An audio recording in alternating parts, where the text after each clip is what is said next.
The incoming governor is not here.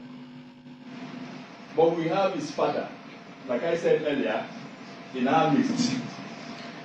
I'm sure Lagosians and all of us here would like to hear from the father. So we'll give you just a few minutes to talk to Lagosians. Who are the Rhodes-Vivours? Is it true that they are Igbo? Where are they coming from? What is their history in Lagos? Over to you, sir. Thank you. I stand on all protocols of the day. Distinguished people of the press, thank you for coming. About 2 weeks ago, 3 weeks ago, we were inundated. That's the Rhodes-Vivour family. I am the head of Rhodes-Vivour in the world, actually. And I'm also the father of Badebo.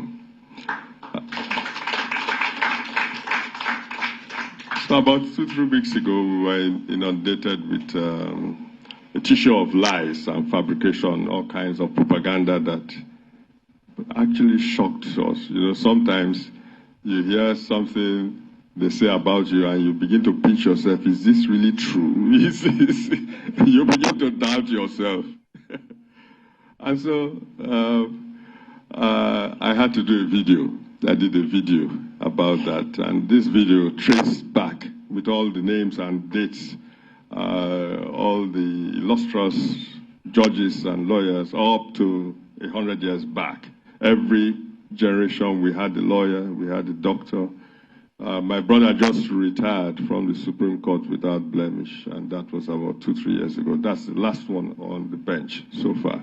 But the next generation is full of lawyers too, who are intending to go on.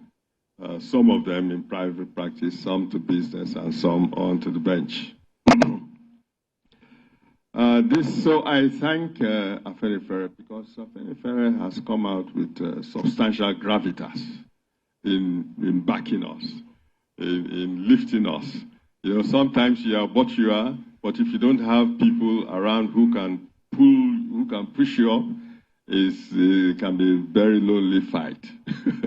So I thank Afenifere for what they have been doing, and thank them for what they are doing now. Afenifere, I thank you for what you are. I thank you for what you have been to the Yoruba people and what you are to the nation, Nigeria. Thank you.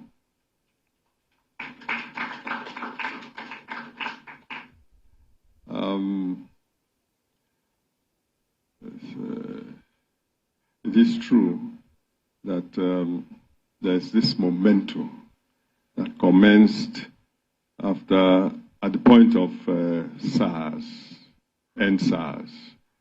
And that momentum, because I want to put it in context now, it is the flood that is pushing up a lot of people that we are talking about now. This is not to take from the people, but the momentum itself is it's a momentum of character. The Nigerians had just had enough. Enough is enough. They wanted to have good government. For a change, they just wanted to have normal, decent people in position of power. That's all they ask. That's all we are. We have had so much of the negative that the Nigerian people have been pushed to the wall. Now, this momentum itself started to look at the point of SARS. There was no body who was the face of the momentum, but the momentum itself began to look for its own officers. And it found on the national level, it found Peter Obi and Dati. We know their antecedents. They are people that we can be proud of. If I go anywhere in the world and Dati or Obi is my president, I would not be ashamed.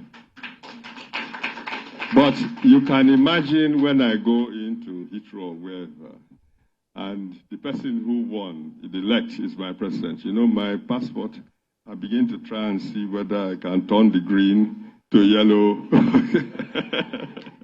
Because what usually happens is they just move you, or you stay there. You're from Nigeria, or you stay there. Okay, let's deal with the legitimate people first. And so, I want to speak a little bit about Badibo, his my son. I know that definitely I'm biased, but you know, I will stay with facts. I'm not talking about opinions, facts. Badibo is not a politician. He's an activist. That is his core, that is the core character of Badibo. When he came out after school, he was leading marches to the legislature. He was debating with the Minister of Agriculture. And this was the GMO thing. You see, the thing with an activist is that the activist is revolted by injustice, by anything that's unfair. Immediately he reacts and he begins to lead processions and marches and goes on TV, and so that was Badibo for you. So Badibo at heart is somebody that is just good.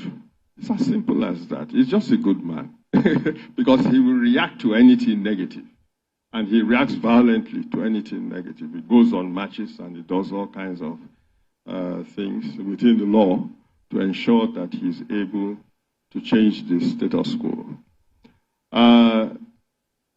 During his activism, he recognized that it would be difficult to change things as an activist, and so he decided to go back to school, did the master's in political science, and then decided to go into politics.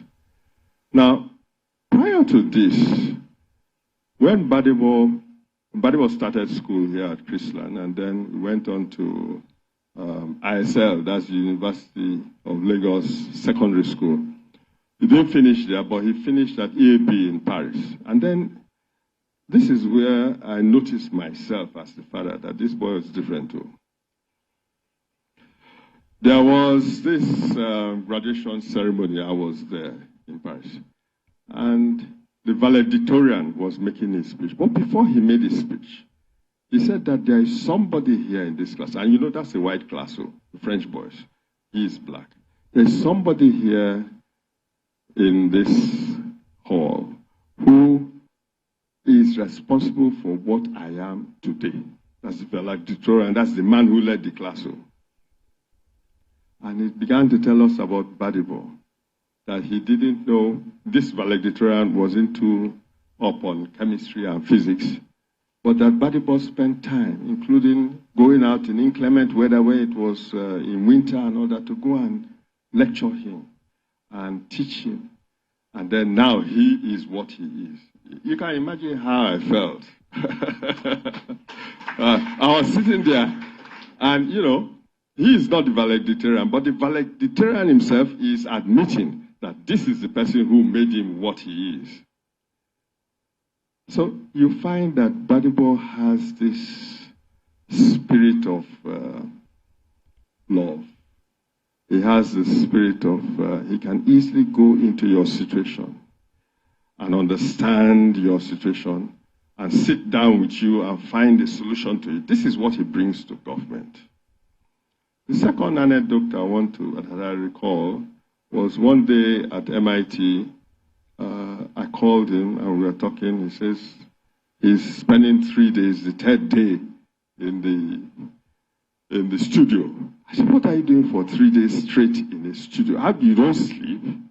He said, he has a project that he wants to finish, and he's not going to leave that studio until he finishes it. Now, this is his character, and we are talking about character. Badibo will not say that he wants to do certain things and do it halfway. He will finish it. He is rugged enough to finish it. That is Badibo for you.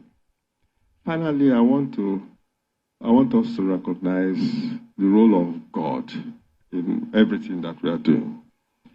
If the people that we are contesting against have had the treasury of Lagos State at their disposal, we are hearing that 2-3 billion, I think, goes to a certain person every month for the last 24 years. Those of you who can do math, I'm not a mathematician, you can calculate and see whether that is not equal to the GDP of somebody. But this is what we are fighting against, and we have prevailed. And who are we? We are just normal people. From Isaleko that we came and stayed. All of us went to school, were lawyers, were judges and all. But we were not politicians. We didn't go into government that we say we are Maxwell somewhere. We are not senators. We are not anybody. We don't have the funds to fight this war. But we have prevailed. That can only be God. And so I want to end by encouraging us that if we can see the writing on the wall, that it is possible to prevail against evil, then please come out on the 11th of March and make it a resounding victory for all of us. Thank you.